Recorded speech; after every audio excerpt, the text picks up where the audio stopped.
Danielle. Good afternoon. My name is Danielle Oglesby. I am the Chief Operating Officer of the Nassau County Industrial Development Agency, and I have been authorized to hold a public hearing. Today is July 6, 2020, and the time is now 2 p.m. Given the ongoing COVID-19 public health crisis and related executive orders issued by Governor Andrew Cuomo, this public hearing is being conducted using telephone conference and video conference.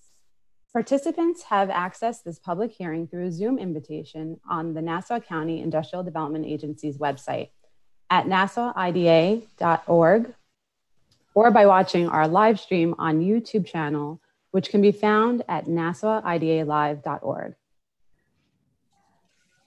If you are participating via Zoom, the agency encourages all interested parties to click the raise hand button on your screen if you wish to make a comment. If you are viewing this hearing on a computer, the raise hand button is on the bottom of your screen in the middle. If you are viewing the hearing on a tablet, the raise hand button is at the top right corner of your screen. Once you hit the raise hand button, you will have the opportunity to speak when your name is announced. Please note this hearing is being both live streamed and recorded. You can also view this hearing by going to our website at nassauida.org.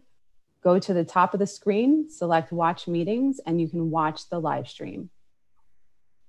Please also note that we do have a stenographer attending this hearing, and in addition to being recorded, the stenographer will be transcribing the hearing so we can add all public records to the files. Interested parties may also submit written comments to the agency, which will be included within the public hearing record. Public comments will be shared with the agency board at its meeting on July 9th at 6:45 p.m. Any written comments may be sent to the Nassau County Industrial Development Agency, located at 1 West Street, 4th floor, Mineola, New York, 11501. Attention, Harry Coughlin, that's COGHLAN, our Chief Executive Officer, or via email at info@nassauida.org. This is a public hearing pursuant to Section 859A of the New York General Municipal Law as amended with respect to a project of the agency for 26 Sunset LLC, a limited liability company organized and existing under the laws of the state of New York, presented a application for financial assistance to the agency, which application requests that the agency consider undertaking a project consisting of the following. A1, the acquisition of an interest in an approximately 2.52 acre parcel of land located at 410 Jericho Turnpike, Jericho, Town of Oyster Bay, Nassau County, New York. Section 12, Block A, Lot 1334. 2, the construction of an approximately 63,386 square foot building on the land together with related improvements to the land. And 3, the acquisition of certain furniture, fixtures, machinery, and equipment necessary for the completion thereof. All of the foregoing for use by the applicant as a hotel facility containing 93 rooms.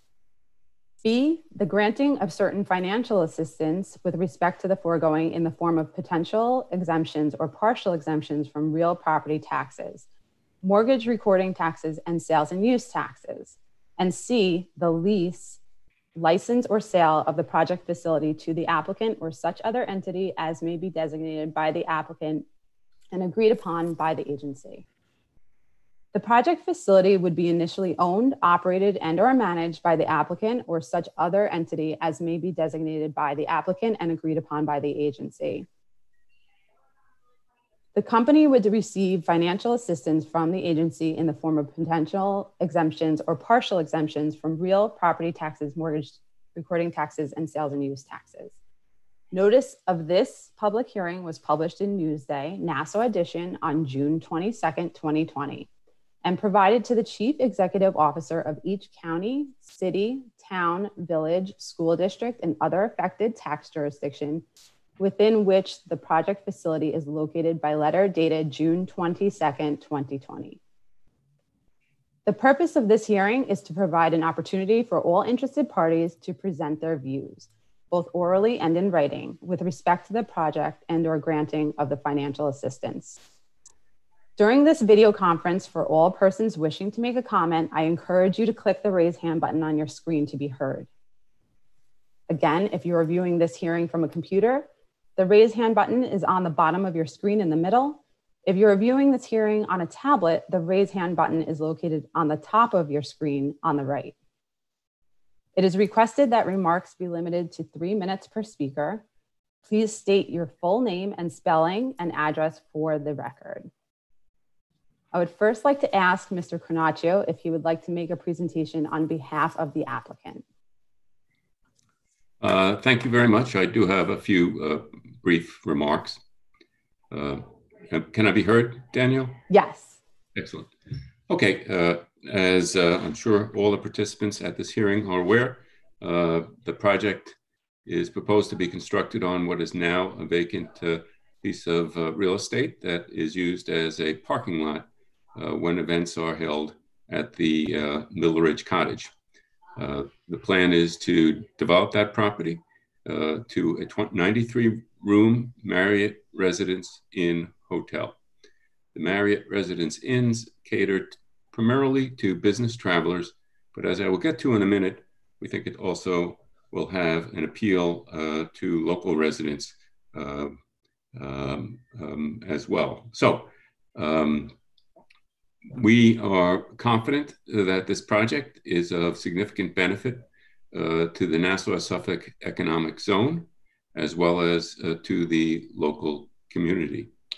One of the elements of financial assistance that will be granted if the agency approves this project is what is known as a pilot agreement, that is payments in lieu of taxes. Right now, the taxes on this vacant property are approximately $91,000. By the 3rd year anniversary of the effective date of the pilot payments will increase by approximately 61% to $146,000. By the 5th year of the pilot, they more than double to $192,700. So in terms of revenue to the county and to the school district, the pilot payment is significantly in excess of what the vacant land taxes are. Beyond that, this will be an economic driver. The property is located in a developed shopping center. In that center, there are 3 food establishments. There are personal care retail outlets. There's a Whole Foods supermarket. There's a Starbucks coffee shop. And obviously, everyone is well aware of the decreased retail activity. This project is designed to be a driver and it help enhance some of the retail activity at that local center. As I mentioned a moment ago, we think it also has a benefit to the community. I'm sure many community members have family members who reside during the cold winter months out of town and might like to spend a period of time up here nearby to family, visiting children and grandchildren. Give them an opportunity to attend family events, bar mitzvahs, confirmations, communions, graduations. There is obviously a lack of hotel facilities in this particular area, and we are persuaded that it will provide those benefits as well. So I'm now prepared to either open this up to public comment, Danielle, or whatever the next. Well, I would like to now ask Chairman Kessel if he would like to make a few remarks. Yes, thank you, Danielle, and thank you, Bill, and thank you to all of the public that is listening and or participating. We appreciate it. A couple of things. First of all, as has been the policy of the IDA, I did reach out to County Legislator Arnie Drucker, who this project is in Legislator Drucker's district. informed him of this hearing today. And in fact, he sent a letter with several questions, and we did send a response earlier today. And I don't know if he's on. Hopefully he is, and I welcome him. I've been trying to reach him all day, but his voicemail's filled. So he's a very popular guy and a good guy and a good friend. I also did reach out to the town of Oyster Bay, Brian Nevin, through to Joe Saladino about this project as well. And I also both reached out and received a call from Matt Arasich from the building trades. Again, I don't know if he is participating in this hearing, but made it very clear that this project is 100% union, and that the building trades are highly supportive of this project. And I appreciate his call as well. Let me just say one other thing, and that is that I know it's frustrating to everyone. We have to do this by Zoom. Or I guess we call these remote or virtual hearings. I wish we could do all of these hearings in person.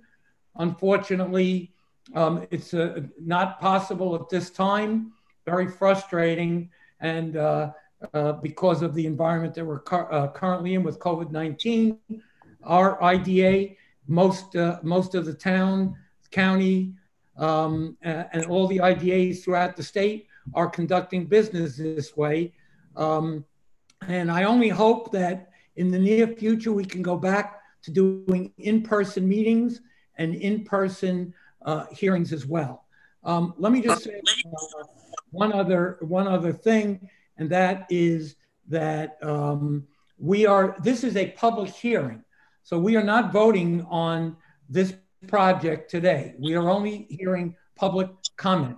Our next board meeting is this Thursday night, which you can access on our website, nassauida.org, and certainly participate on this project or anything that comes before us at that meeting as well. But I guess there was some sense that we were scheduled to vote for today.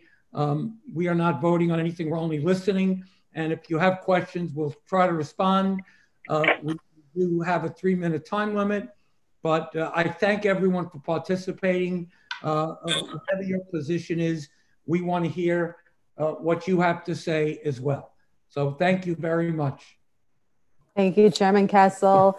And I see that we have Legislator Drucker with us. Yes. Hi. Am I being heard? Yes. Hi. Thank you very much, Danielle. Thank you, Chairman Kessel. I appreciate your comments. I am on this briefly, but I will say that I've always been satisfied with the level of transparency that the IDA has shown since its inception. And normally, Chairman Kessel, you've been very obliging and courteous and all of that. But I was a little bit disappointed, I'll be honest with you. I received notice of this hearing on Thursday, July 2nd, in the latter part of the afternoon. And I reached out to you and told you I had some questions. I wanted some information on it. And on Friday, I sent a letter because I had not received the information I was really looking for yet. I hadn't received anything yet. And I asked for the postponement of this hearing. I understand you're not rendering a decision today, but I need to conduct my due diligence on this pilot and this application. And I just received a letter from your office a half hour ago, purportedly answering the questions that I raised in my letter of Friday afternoon. So I have not had a chance to review that letter and consult with our legal department on how this pilot compares to other pilots that the IDA gives, and whether or not it is in fact appropriate for this particular project or not. So I would ask that I have been given an opportunity to do that before a decision is rendered. I did have one question based on the comments that were initially made by Mr. Carnaccio. Isn't it unusual for a pilot to have the developer or the taxpayer pay more than the assessed taxes for a number of years? Can someone answer that? Andrew, are you in a better position to answer that than I? Certainly. This is Andrew Kumarami from Harris Beach on behalf of the IDA. First of all, I'm not 100% sure I understand the question. Would you repeat it? I think I heard, is it unusual for pilot payments to be higher than the assessed taxes? Was that the question? That is the question, because it was indicated right off the bat that the first 5 years, the taxes that would be paid would exceed the base taxes that are in effect right now. Right. And so that's really not my understanding of pilots. Don't usually work that way. So is it because the benefits that are being given in terms of mortgage tax and recording fees is going to be enough to offset the differential in the first few years? But no. This pilot, as pilots that the Nassau IDA typically undertakes or provides for new construction project is very similar to what the agency has done in the past for similar projects. It basically takes the current effective taxes on the property and it makes sure that the pilot never pays less than that. So the pilot starts out at the current land taxes, and it basically freezes those land taxes for the initial 3 years of the pilot, and then it starts increasing those at the inflation rate compounded annually, which is 1.81%. But then added to this component is the incremental value of the newly constructed facility, if you will, the increment that gets phased in over time, over the duration of the pilot. So in this instance, the phase-in already starts in the second year of the pilot at 5%. So basically, after the second year, you immediately start incremental additional payments in the pilot on top of what land taxes would be today. So I think, but the land taxes are based on undeveloped land.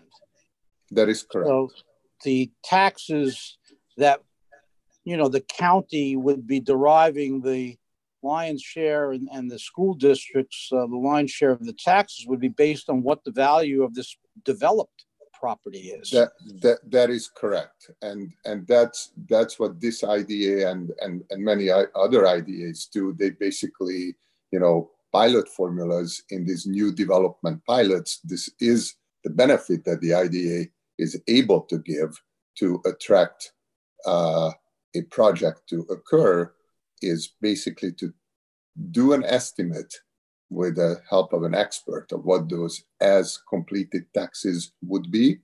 And instead of the property paying those full taxes year one, to phase in those estimated taxes over the period of the pilot. And in this instance, not only that those taxes get phased in over 20 years at a 5% per year increase, they also internally get increased by the rate of inflation compounded in each year. So sure. No, go ahead. No, I'm finished. I'm sorry. Sorry to interrupt you. No, I was just saying, so basically the pilot has two components. It has a land tax component and then a phase-in over the increment component. And both of those components start getting increased annually by inflation. In case of the land after year 3, in case of the increment after year 1. Would you concede that this pilot exceeds your uniform usual 10-year exemption policy? I cannot answer this as a simple yes or no. I will and then give an explanation. The simple answer is yes. I also note that this IDA has not virtually ever done a pilot based on its uniform tax exemption policy. Historically, this IDA has always deviated from its UTAP. Other IDAs have much broader UTAPs, so they don't need to deviate. This IDA has a very narrowly construed UTAP, which basically forces the IDA to deviate, and as part of the deviation, to provide notice of such deviation with,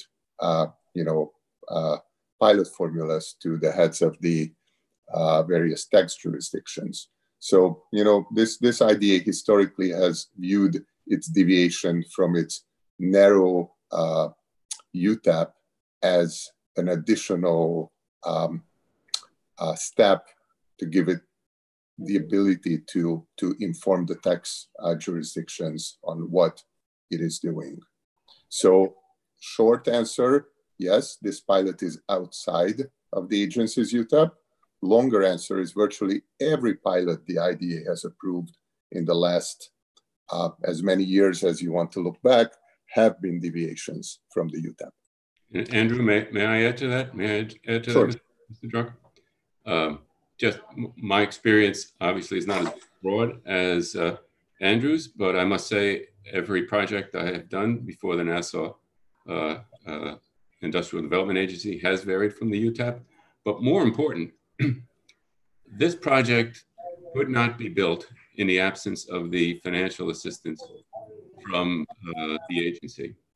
And the point I was making about pilots, the pilot payment exceeding the regular real estate taxes, if the property remained vacant land, the land tax only would be available to the county and the school district. Because this land is being developed, I'll just go back to the example I provided a moment ago.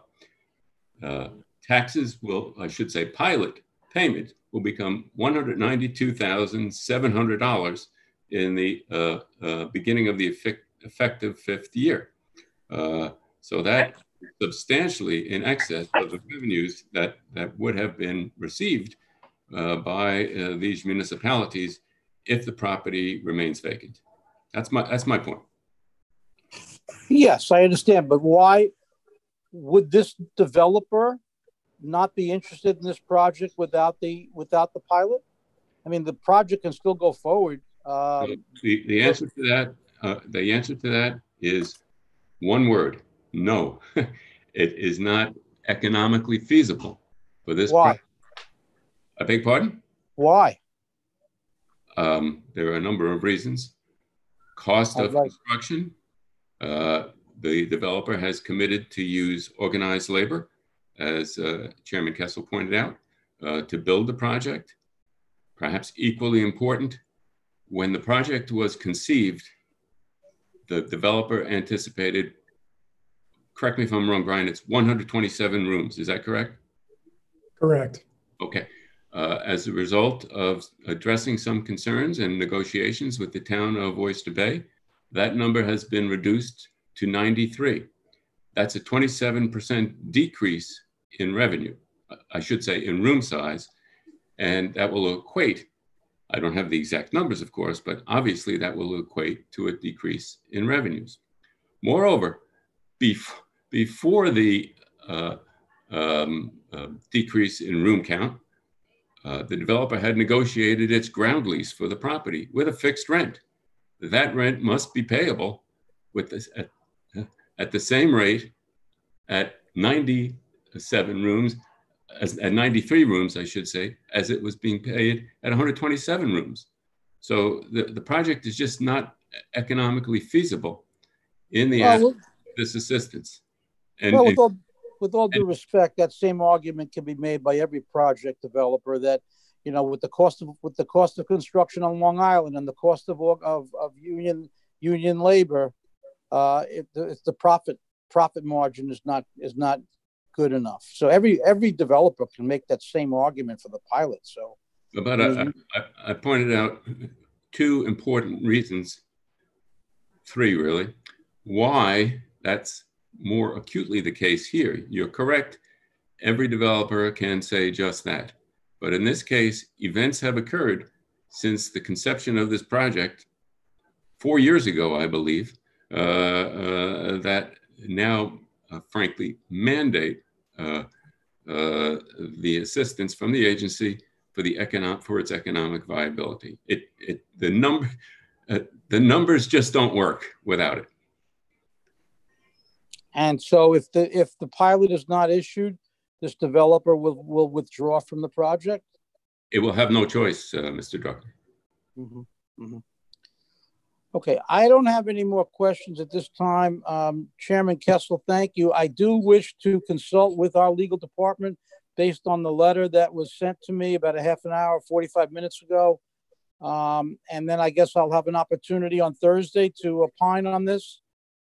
Yes, Arnie, just so you understand, and I know we spoke on Thursday afternoon, and Friday was a holiday for most of us, so we did get the letter as quickly as we could, but you can review that letter, and if you have any further questions or comments, you're welcome to. By the way, even if you don't, please watch our board meeting. You can go to our website, NassauIDA.org. The IDA board meeting will start around 6:45 Thursday night. We will take this project up, and I'll be glad to have you ask any other questions or comment at that time. So you'll have plenty of time to do that. Be glad That's to. great. Okay. All right. I thank you for your courtesy, everyone, and I look forward to some further dialogue, and I'll get back to you on it. Thank you, Arnie. Stay healthy. Good to see you. Too. Thank Likewise. you, legislator. Thank you, Danielle. Bye-bye. Bye. I will now ask Catherine Fee, our Director of Business Development, if there is anyone else wishing to be heard with respect to the project or the financial assistance. Yes, Danielle, we have a Mr. Kevin Mckenna in the queue. Mr. Mckenna, I'm going to allow you to speak. Hello, Mr. Mckenna. Can you just please spell your name and state your address for the record? Yes, my name is Kevin Mckenna, and it's MC capital K-E-N-N-A.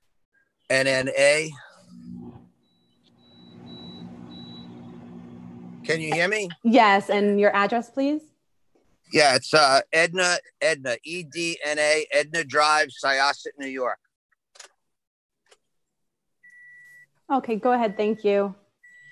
Just bear with me for 1 second. I'm just switching over to the car speaker. You called me as I was walking out to the.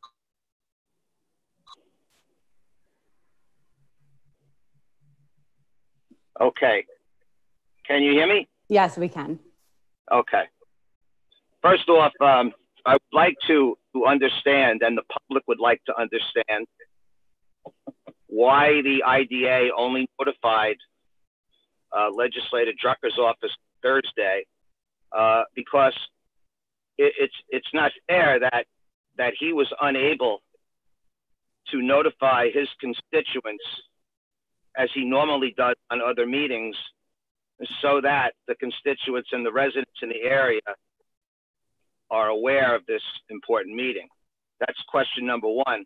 My second question is, or actually I want to make a point.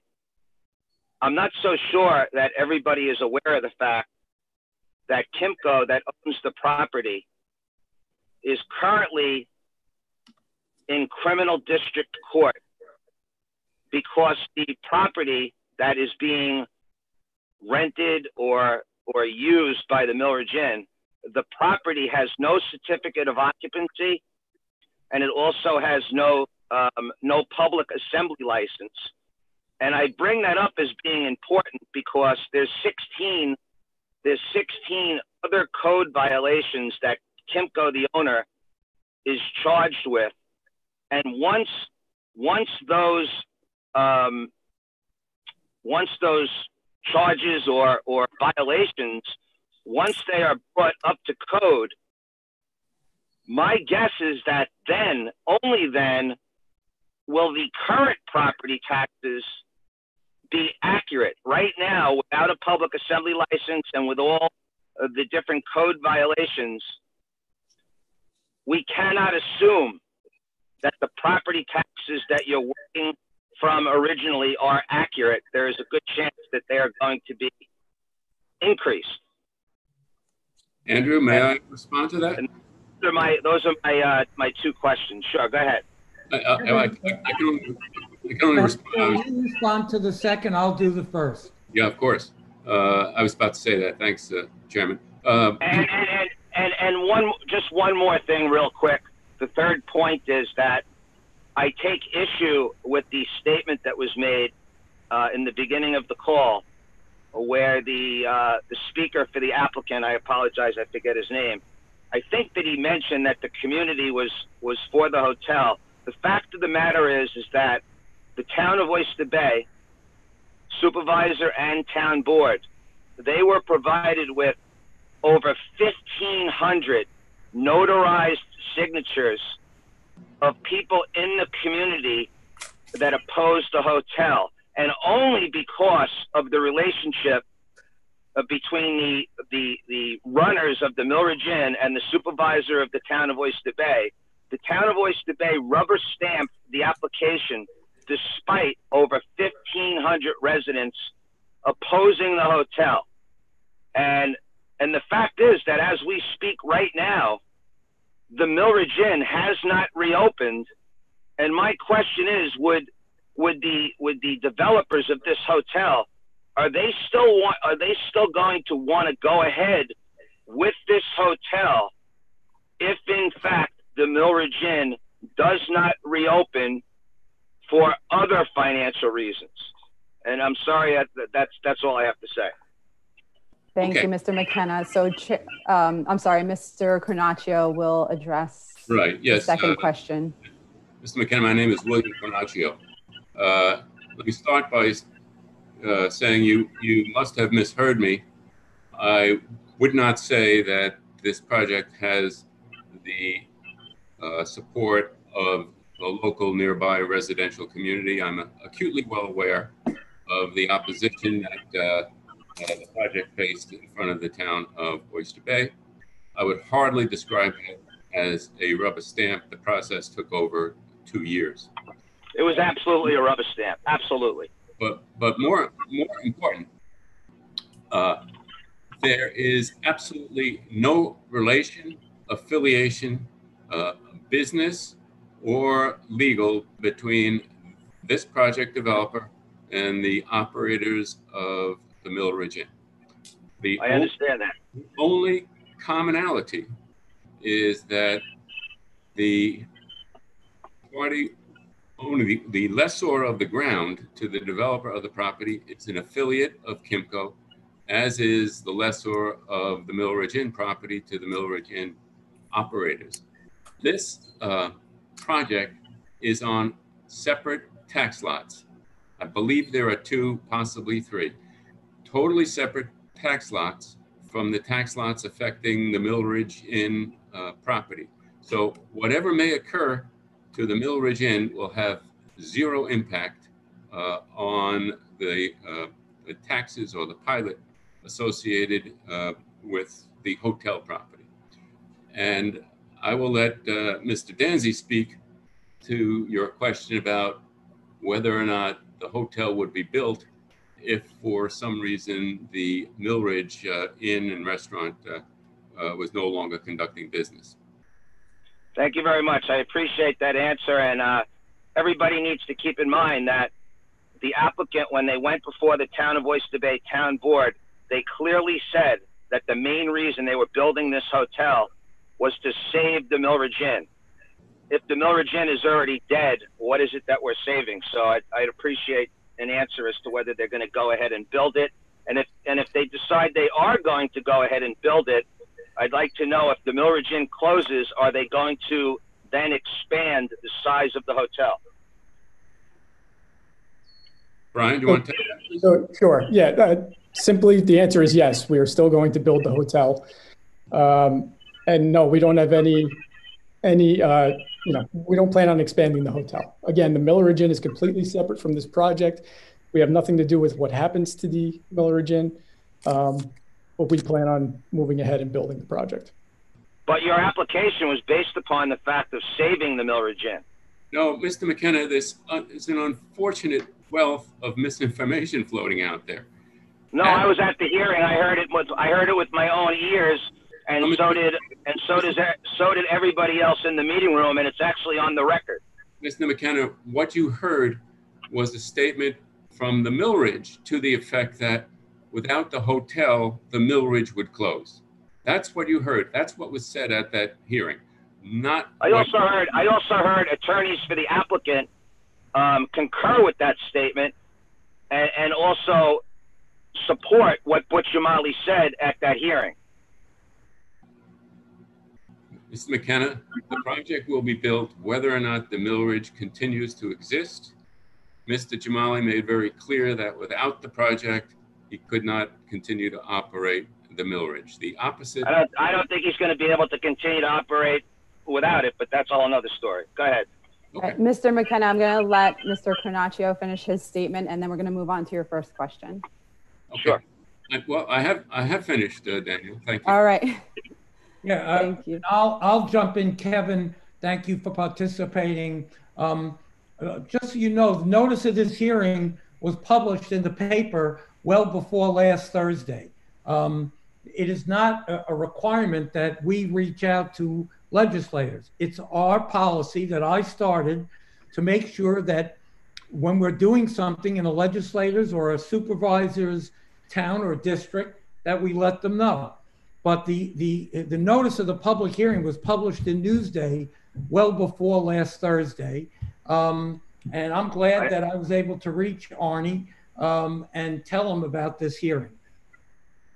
And thank you for. Well, I appreciate what you just said, but I think that it would only be common courtesy for you to notify a legislator, especially on such a sensitive project in the Jericho community, which over 1,500 people opposed with notarized signatures, and the town of Oyster Bay still went ahead and rubber stamped it because of the relationship between Supervisor Saladino, Butch Jamali, and Anthony Capitola, who's a silent partner in the Mill Ridge Inn.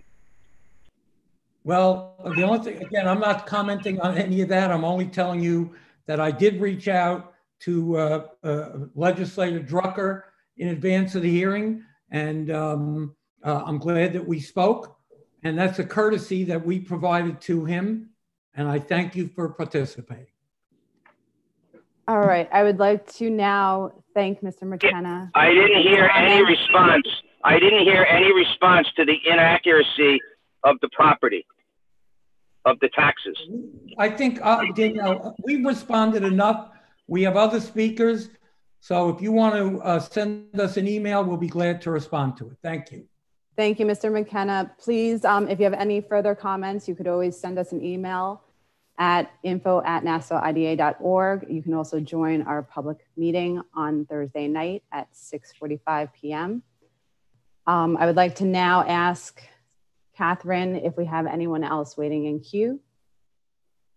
No, Danielle, we do not. Okay, thank you, everyone.